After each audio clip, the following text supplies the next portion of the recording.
জন্য এই পুলিশের ইউনিফর্ম পড়তে পারি নাই।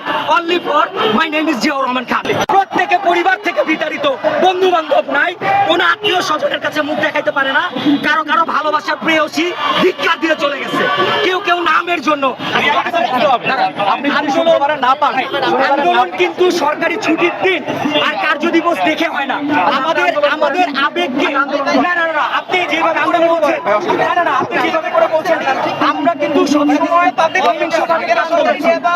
আমরা সবসময় অহিংসভাবে ছিলাম। আপনারা দেখেছেন 7 তারিখে আমরা আমাদের সর্বোচ্চ ধৈর্যের পরিচয় দিয়েছি। আমরা কিন্তু গাড়ি ভাঙচুর দেখাইতে পারবেন কোনো প্রকার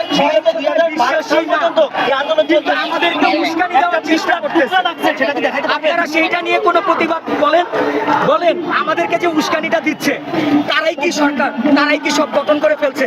এই বাক স্বাধীনতার দেশে, এই বৈষম্যহীন দেশে আমাদের কি, আমাদের প্রাণের কথা, আমাদের মনের কথা, আমাদের কষ্টের কথা বলার কেউ নাই, শোনার কেউ নাই। আপনারা আমাদেরকে এইভাবে ট্রিট করবেন, তার মানে বলেন আমাদেরকে।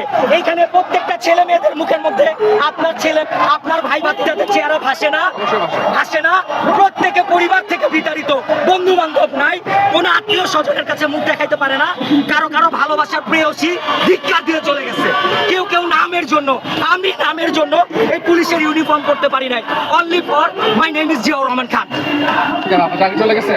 আমি ভাইবাতে উপহাসের পাত্রে পরিণত হয়েছিলাম। আপনি জবাব দিতেন, সেটা আপনার সেটা জবাব দিতেন। আমাদের আবেগকে মূল্যায়িত করেন, আমাদের আবেগকে কদর করেন। আমরা আপনাদের সন্তান, আমরা আপনাদের বিরোধী কেউ না। এই বৈষম্যহীন বাংলাদেশে আমরাও মাথায় কাপড় বেঁধে মৃত্যুকে উপেক্ষা করে রাজপথে ছিলাম। আজকে তার প্রতিদান আমরা এইভাবে পাচ্ছি। আজকে তার প্রতিদান আমরা এইভাবে পাবো। কিন্তু স্বাধীন বাংলাদেশ আমরা সেই ছাত্ররা নির্যাতিত হলো বারবার। কিন্তু কেন বলেছে আমরা দাঁড়িয়ে গেছি, আমাদেরকে বসার জন্য বলেছে আমরা বসে গেছি।